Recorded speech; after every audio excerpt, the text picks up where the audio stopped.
প্রতি বছরই ভাগ্য বদলাতে বিদেশ যাচ্ছেন কয়েক লাখ বাংলাদেশি। মাতৃভূমি ছেড়ে প্রবাস জীবনে ব্যর্থতার গল্প যেমন আছে সফলতার গল্প। তেমনই এক সফল মানুষ ওমান প্রবাসী আবু বক্কর সিদ্দিকী।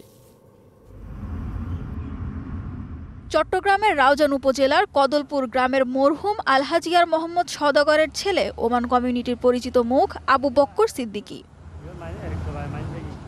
৯০ দশকে শ্রমিক হিসেবে যান ওমানে। ২ বছর বিভিন্ন কোম্পানিতে কাজ করলেও ১৯৯২ সালে গড়ে তোলেন নিজের ব্যবসা প্রতিষ্ঠান। বর্তমানে তার রয়েছে মোবাইল শপ, গ্রসারি পণ্যের দোকান, গ্যাস সাপ্লাই, পাউডার কোল্ডিং সহ বেশ কয়েকটি ব্যবসা প্রতিষ্ঠান।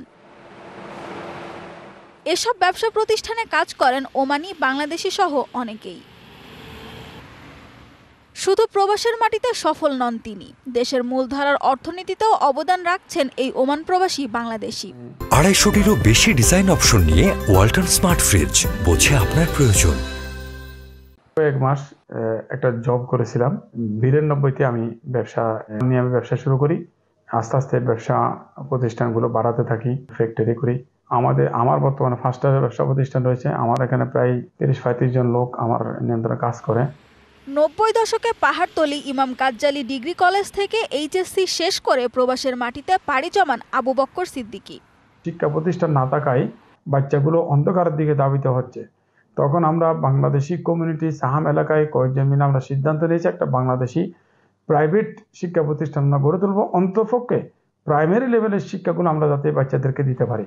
এই রেমিটেন্স যোদ্ধার চৌকস মেধা, যোগ্যতা, শ্রম ও কর্মনিষ্ঠায় ৩৫ বছরের প্রবাসী জীবনে গড়ে তুলেছেন বেশ কয়েকটি ব্যবসা প্রতিষ্ঠান।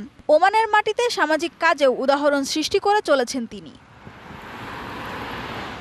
আবু বক্কর সিদ্দিকীর প্রত্যাশা ভবিষ্যতে নিজের ব্যবসা আরও প্রসার ঘটিয়ে বাংলাদেশিদের কর্মসংস্থান সৃষ্টির পাশাপাশি ওমান কমিউনিটির কল্যাণে কাজ করার। DBC news desk.